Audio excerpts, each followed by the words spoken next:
Welcome to another Learning Council podcast. This is your host, Leilani Cawthon, publisher at Learning Council News Media and Research. And our topic today is the shaping tomorrow, the evolving role of math in our world. Okay, so this is kind of a big deal. I know I like to talk about math a lot. It's not the only skill you need to learn in school, but it's definitely an important one. So I have with me Dan Tracy. Let me give a little info on you, Dan. He began his career in education as a high school math teacher. So obviously it's good that you're going to be here talking about math before becoming an instructional designer and learning advisor. Is this right? That's Okay, I'm correct. telling you right. I'm not like lying about you. Okay, good. So at Mind Education, Tracy trains teachers as well as Mind staff. He draws on his experience as a teacher, coder, and trainer. He reveals that the way math is taught in classrooms rarely reflects real world math experiences. Wow, do I ever know that's true? Like just, no one taught me to balance a checkbook. Not that anyone does it that way anymore, but there was an episode in my 20s. Um, so so let me just say the rest of this here, like because I'm talking about your bio. So often those real world experiences don't even invoke numbers and symbols, right? Yeah. So you also speak across the country, and you talk about the illuminating the power and necessity of neuroscience based interactive math software. This is the good stuff. Like I talk about this all the time. Like, okay, so your teacher gave you a flat document. Okay, so it's digital, but it's just digitized versus the stuff you're going to be able to talk about today, which is like the thrillingly interactive stuff with like levels and avatars and things moving and things you can poke, right? Like with, okay. All right. So you also earned your bachelor's in math and your master's in math from Northern Kentucky, right? You're not far from me. I'm in Arkansas. So, Well, I'm far from you now because I'm in Park City. oh, okay. Oh, So, okay. Okay. Okay. All right. So we're talking about shaping tomorrow, the evolving role of math in our world. And I think what I want to do is make sure that people understand who are listening to us right now that we're not just going to talk about math this whole time. We're talking about what's going on in schools, right? Like there's a lot of there's whole schools where no one's on grade level. I don't want to say yeah. Illinois, but I want to say Illinois. This is happening up there. And it's been all over the news.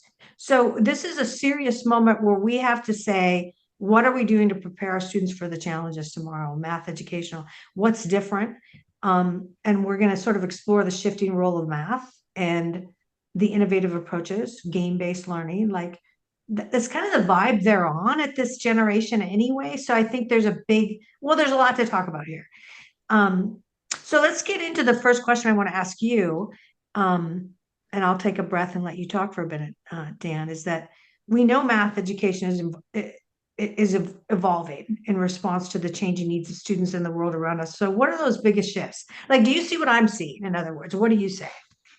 I mean, pragmatically, we know it's shifting because at the state level, they're moving away from standards coverage and they're moving to this idea of big ideas where you're connecting many standards together. So pragmatically, that is happening. There's no question about it.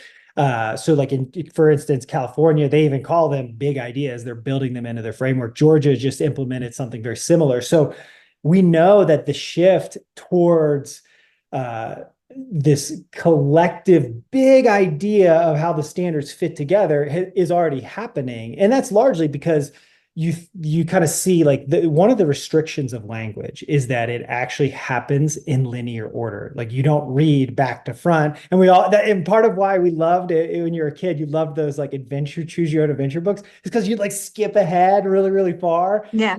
It was Yeah. different, right? Because like language is linear. However, when we think about learning, there's no linearity to learning. Learning is and anyone that's been in a classroom or even taught knows this. In fact, we have this idea of spiral learning, right? So we spiral back to things that we've already taught because we know that learning actually isn't this like linear thing. It happens randomly. In fact, you'll see sometimes where you'll teach a concept and you're like, this kid doesn't get it. And you're teaching and you're trying hard, and there's like nothing that you're doing works. And then you move on.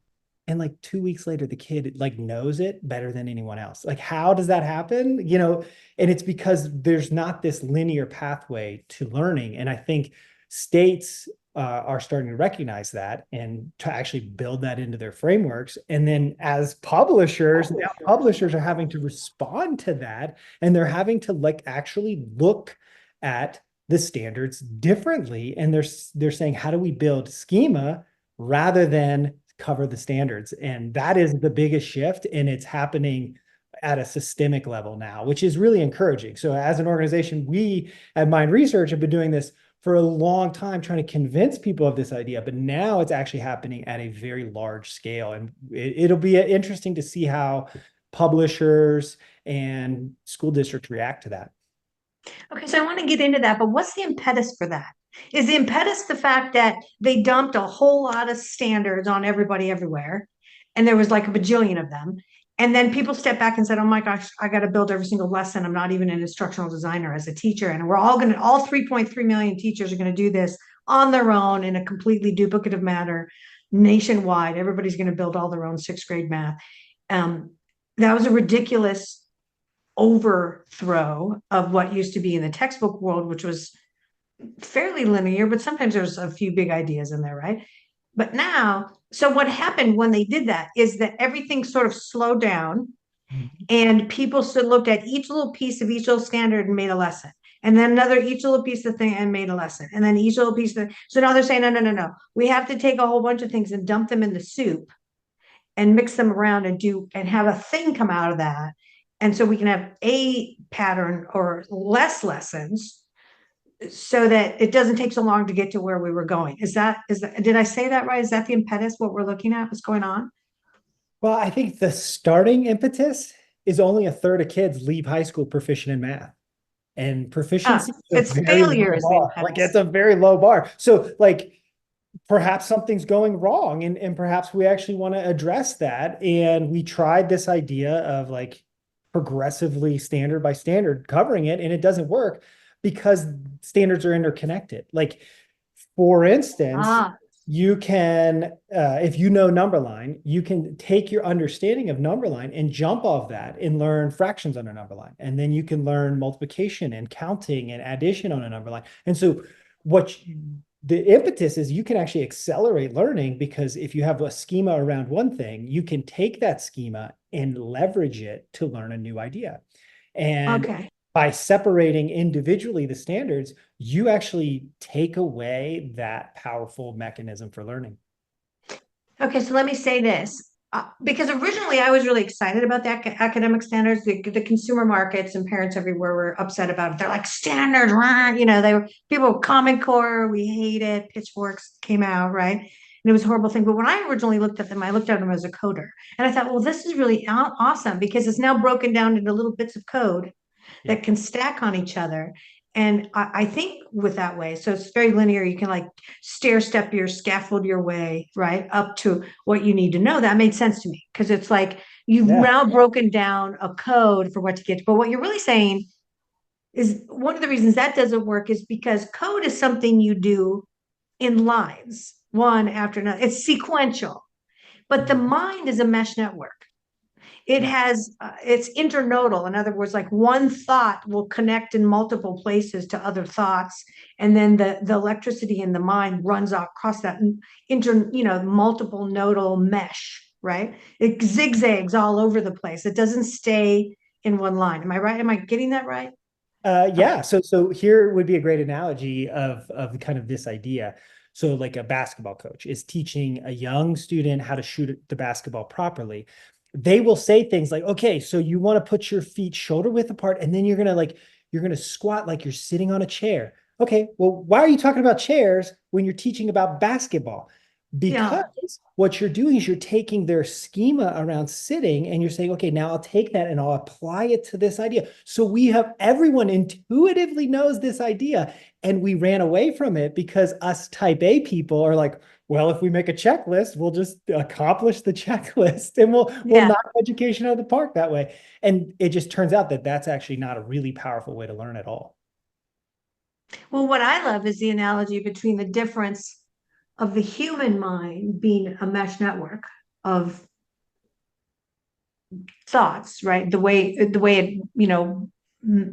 runs around in there, and machines.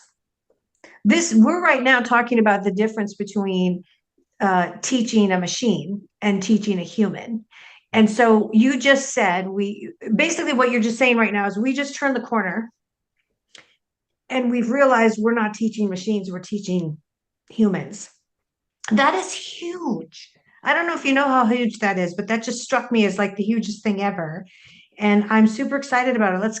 Let's go on, like before I Well, like fall out of my chair. that's the Um, other fundamental shift that's happening in education. I don't know that it'll have like, so everyone's talking about AI as though like, oh, and it will affect education, but will it affect the learning portion of education? I actually think it'll be less impactful, certainly at the lower grade levels than we would want to think it to be. But like as far as its impact on education will be huge. Like, so we can actually like optimize busing routes. We can optimize the way that the food service works and optimize scheduling. But can you optimize learning inside of a human mind? Well, I would say that's a little different. it's definitely different because it's a we've been digging deep into modality, like the mode with which you cause learning. We come from a non-linear time, when teachers were, like they're all over the place, but they're trying to put something in sequence, but they were, zigzagging around because kids would pop up and ask questions, and then this would happen over here, and then everybody's like, oh, well, what about that? And then we went to the sequential world, and now what you're saying is we're going to in a different direction, and this is awesome. So I guess that leads into the next question. What changes are district leaders needing to consider to prepare for this, right? Like, because yeah, the impetus was failure, and Mhm. they have to stop that, knock that off. Yeah. So what are we talking about? What changes do they need to make or even think with? So I would say the biggest change that we should think about making in education, and this one's hard, and I'll explain why, is stop changing the conversation on the teachers. Uh, So anytime someone gets a new position, the idea is like, I'm in this new position to make a change, right? That's why like every time there's a political party shift, it's like, oh man, there's going to be a million changes because everyone thinks the impetus is to change things. Where what I would say is you have 12 years with a child, sometimes 13. The idea is we want them to learn this amount of schema in that 12 years. And so you can do that with whatever you're doing it with. Like, obviously, pick the very best creative gameplay curriculum that you can, but stop constantly changing the conversation on the teachers. Because what I always tell people is like, look, it took like roughly 20 years to build the pyramids, right? So they spent 20 years building pyramids. And we are not building the pyramids when we're saying this is the amount of information we want a kid to like understand well in a 12 to 13 year period. Let's knock that out of the park and let's not change the conversation. Let's let the teachers organically start changing the conversation because they're saying, oh, well, this is more efficient, or this is a better way to do this, or I've noticed this with my kids. That would be one of the very first things that I would say, like, you could make a huge impact. I mean, for instance, like California, every 8 years, they change the framework. That's a lot. That's fast. That's really fast. Like that means a kid who like they're going to see a different curriculum or a different framework in California like twice. Every time you turn around. Well, what I'm still buzzing on is something that I was trained as an executive, which is and obviously this doesn't happen in education very often, right? Or anybody in the politics side. And that is if you're stepping into successful shoes, don't change anything, right? Yeah. Do everything you can to mentor under the last person, look at everything they did and do exactly the same. Because if you want to fail, you will change something. If the boots were successful, right? So if the boots were being successful, why did we change them in the first place? So what you're saying is that we have a human propensity to be egoists, step into boots and go, yeah, I'm going to be the boss around here, and that's crazy, right? Well, perhaps all of the changing has made us less successful. And I'm not like, obviously we just started the conversation like only a third of kids are proficient in math. Yeah, that's that there's a failure. systematically, but the question is the failure because we constantly are changing things on teachers, they never gain expertise. And so what if we actually expanded the time horizon and we said, okay, in 13 years, this is what the kids need to know. And obviously we want them to go Mm, beyond that, but like, let's mm. actually expand the time horizon, because now, right as it sits, it's like you get a 1 year time horizon to learn all of this, and then another 1 year time horizon to learn all this. And if you didn't learn portion of what you should have learned the previous year, well, that's on you because we're on a new year. But if the idea is like, here's the time horizon, and now that's what we're actually after, that changes a lot of the conversation. Well, And I yeah, know that was part of the vision for the Common Core, but I think it got a little bit lost in the PR and just in general how it got rolled out to the instructors themselves. So I think that's like one of the things. And then also, how do we keep the kids in the driver's seat and active? Most curriculums, the kids are actually not in the driver's seat of the curriculum. And, every once in a while, there's a great lesson inside of a curriculum where the kids are driving, but I'm talking about driving the entire time. The only way you get good at driving is by driving. You don't get good at driving by just sitting in front of a class and having someone talk to you about driving. You actually have to drive. And so the more we can get kids to drive and be active. And so if you're going to change curriculums, the idea is find the most active curriculum for the student and the least active for the teacher. I love that. And you've taken this into a really big level, because essentially what you're saying is that, you know, we have to think non-linearly across a greater amount of time. What we're really saying here is like, to have student agency, it has to be personal pace. You have to get it when you get it. And some of this you're going to get like more quickly than everybody else your age. And other things you're not. Like there's a period in time for you, maybe when you turn 13 or whatever, who knows, it's a hormonal thing, but you just, suddenly you're much slower than everyone else. And then the next year you're like faster than everybody else. This is just the human condition. Really what you're saying is that we have to think on another level too. And that is, let's start actually teaching humans who are Mhm. weirdly, disproportionately weird at different times.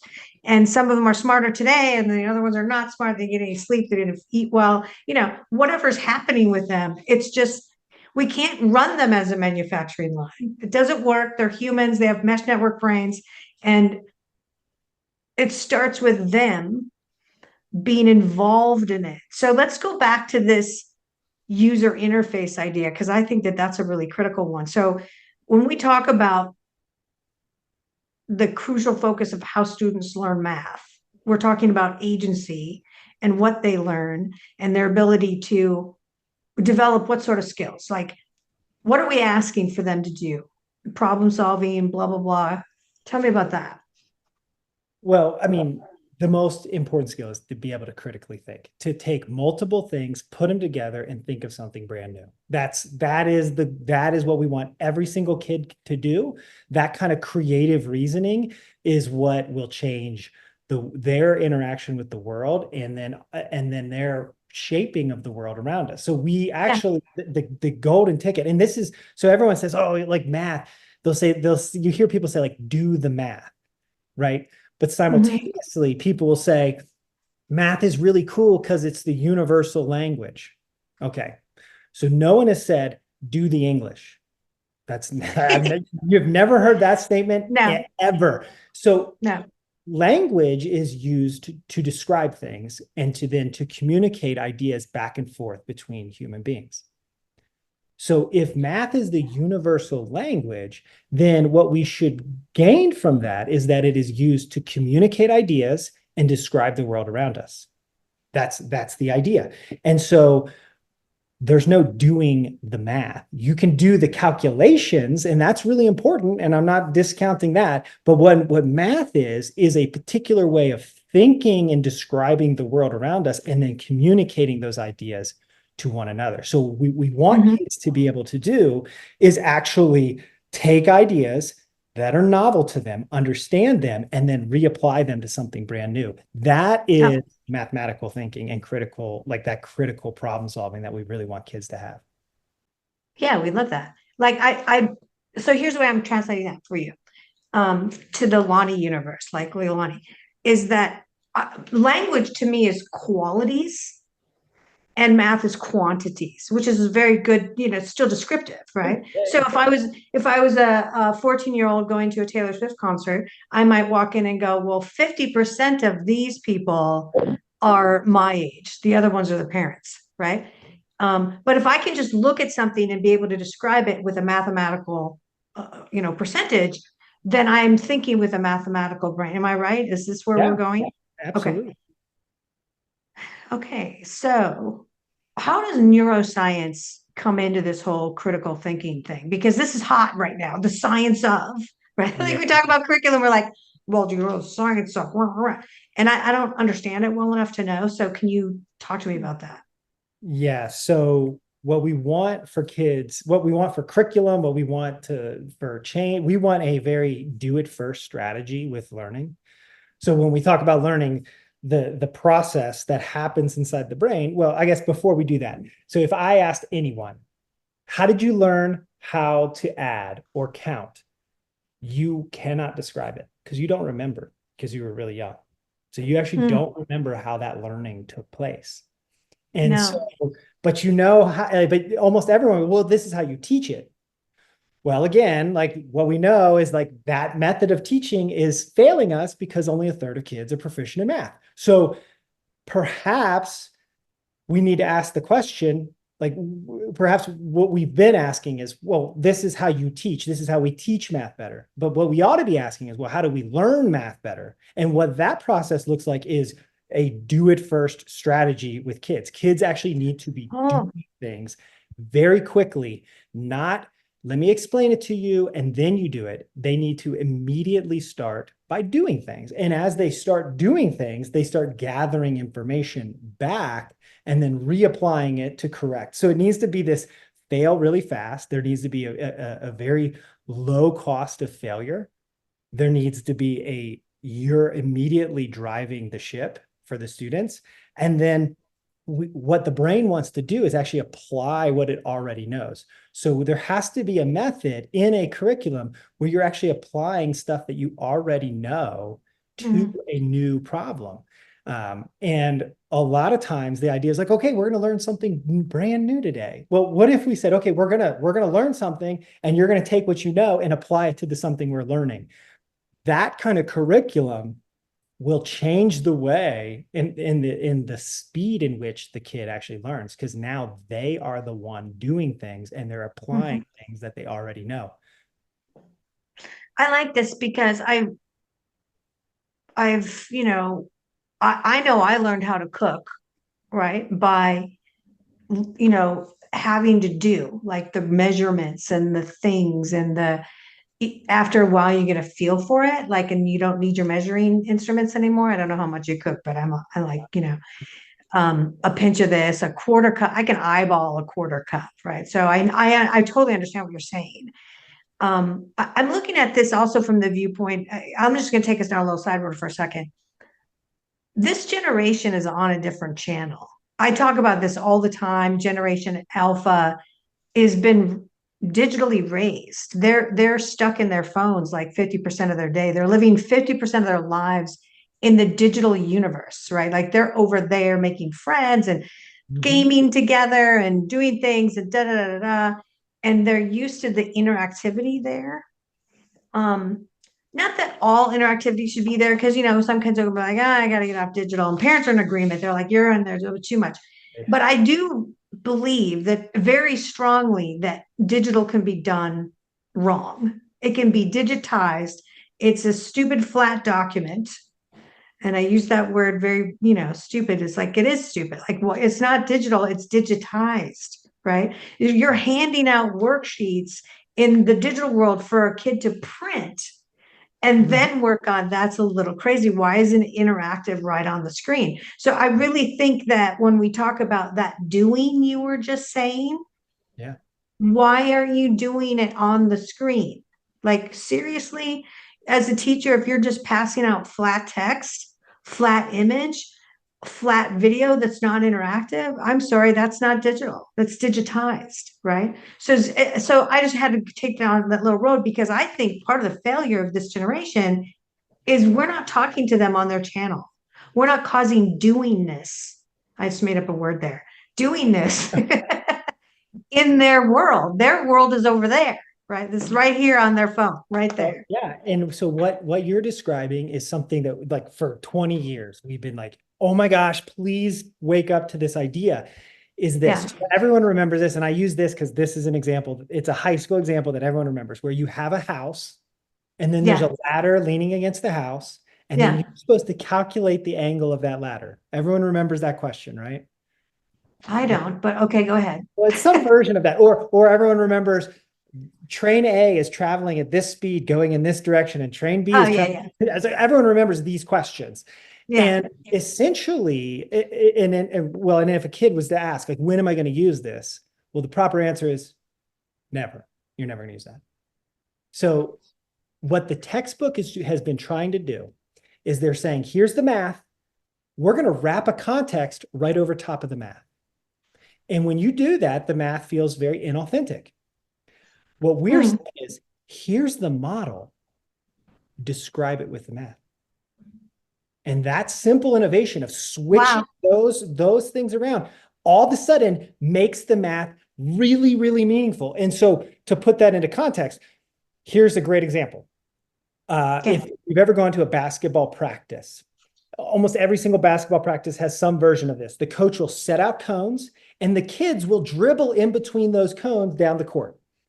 And if Okay. you walked in on that basketball practice, you would say, those kids are playing basketball.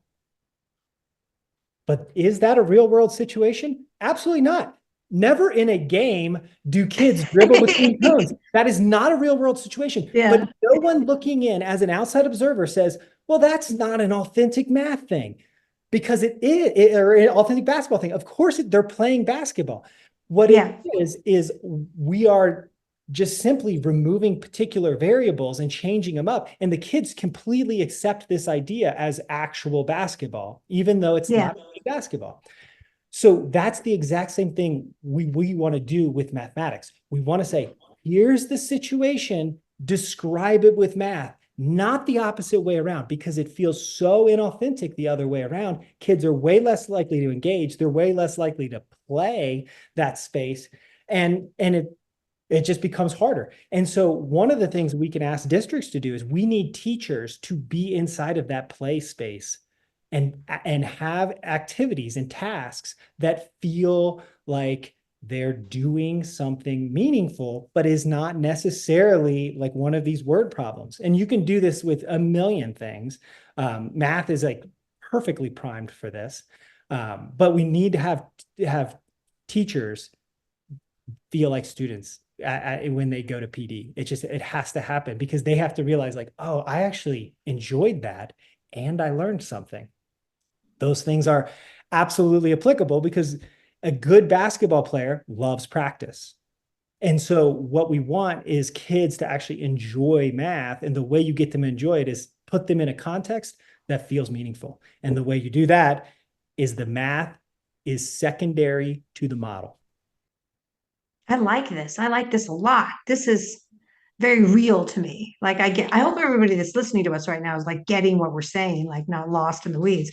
But I want to go on to something else. So we talked a little bit about user interface and the user experience. Are we talking with what you're saying is the ideal neuroscience and presentment, at least digitally, is sort of game based? Are we saying to be authentic, right? It's sort of you're Yes. playing a game, you're trying to get somewhere. Yes. Well, so kids make games out of anything.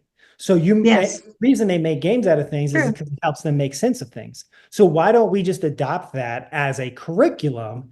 And there should be lots of gameplay, tons of it, because now kids are starting to make sense because in a game, there's cheap risk. The risk is very low, but there is risk. Like, oh, I could fail. So we have to have cheap risk so kids can iterate on that risk repeatedly. Then we Yeah. have this autonomy that the kids have. They feel like they earned it. In a game, you feel like you earn it. Like I am doing something to earn something meaningful. And so when you're successful, you own the success. No one's telling you how to do it. It feels much more meaningful when you do that. And so those are crucial components. And then there's also this sense of progress. In a game, you progress. And so that is really important. I mean, if you want a kid to like, well, there's a very common form of torture where they dig a hole and then they fill the hole in, and then they dig another hole and then they fill that exact same hole in, and there's no progress. So we want kids to feel like they're progressing. In a game is a natural progressive feel. And so curriculum should have all of this gaming. And then on top of that, inside of games, there's this imaginative thinking and this creativity that happens. This is why people cheat, right?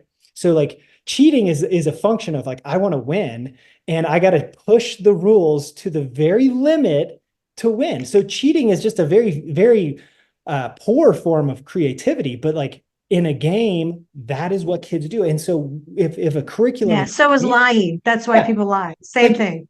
it's Yeah. totally like when we think about like a game, if we could get kids to think like, well, how do I cheat this game? Well, that's Yeah. good. We actually want them to think like that because we know then that they're engaging that creativity. How do I make this more efficient? How do I get better at this? Is there a cheat code Mhm. that I can employ here? Those are Yeah. all really good things. And then there's Yeah. also less structure and flexibility or less structure and more flexibility in gaming, especially the way they think. Because you and I could think of things a lot different depending on like what our background is when we play a particular game. We have different strategies. If we're playing Settlers or Catan, my strategy is I'm going to get as much iron ore as I possibly can, and you might think differently. You might want to get a Yeah. bunch of wood. Yeah. Yeah. Yeah. So the gaming now, this is awesome. And I think we're going to wrap up here, but I want to go back to something that's sticky with me. It's the dig a hole, fill it in, dig a hole, fill it in thing. You just described the drill and kill that's gone on in math for hundreds of years, Mhm. right? Like, where am I getting as a student? Like, I believe I did it just because I wanted to get to the end of the page, right? Of like the little fill out the thing. That's the only reason I did it. But yeah, it was boring. Yeah, it was totally boring. And over a long period of time, demoralizing, makes you not want to do anything. Right. I mean, I totally am in agreement with that. And I'm almost in a little bit of grief that we've done that to so many people for so long. Like, that's just scary wrong. Like, are we serious? Are we really doing dig a hole, fill it in, dig a hole, fill it in? Do your Mhm. fractions worksheet, now do this other fractions worksheet, now do this one, like over and over and over again. We're not getting anywhere. Oh my gosh, that's just like, that's hurting me. That's hurting my soul. Well, and on a Um, flip side of that, so yeah. we all have experienced powder detergent, and the way powder detergent was created was Unilever. They were like, okay, well, we need a dry detergent, and so they hired all these mathematicians to make this nozzle because what they did was they sprayed in the air, it would dry and then fall, and if it wasn't dry enough, No. it would all gloop and stick together. So all these mathematicians, they did it and they failed and they failed and they failed, and so then they finally hired biologists, and they go, okay, well, here's what we're going to do. We're going to make 10 nozzles. And whichever one performs the best, then we're going to take that one and we're going to make 10 iterations of that one. And whichever one performs the best out of that one, we're going to take that one and make 10 more. And they made like 1,000 iterations until they got to the perfect nozzle, just sheerly trial and error. But the whole time they're slowly progressing and they're moving to what we want. And that is actually a great analogy of how your brain wants to operate. You want to test something, you get feedback, you test it again, you get more feedback until you totally lock in or solidify the ideas. That's what a curriculum should feel like. Yeah, I love it.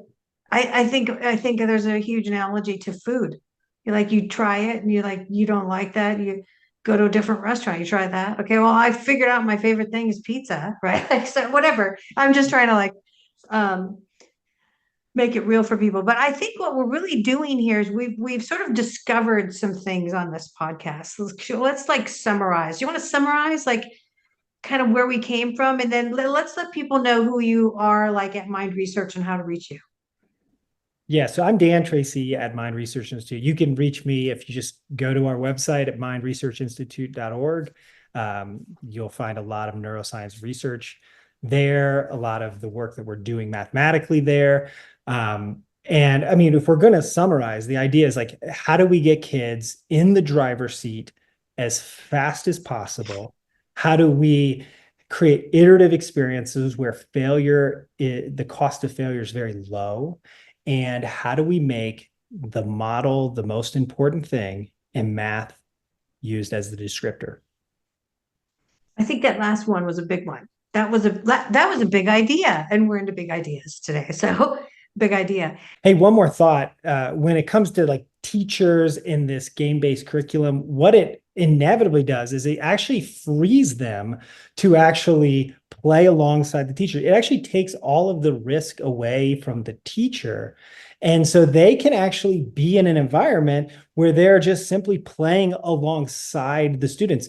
If a classroom culture is, oh yeah, failure is just part of the process, well, then of course, failure should be part of the teaching process as well.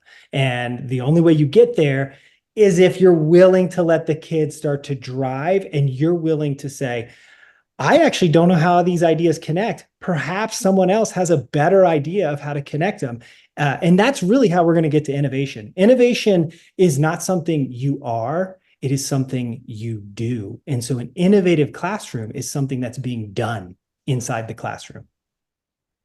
Good point. Well, I think this has been really fun. I love this. So thank you for being with us, Stan. Yeah, thank you.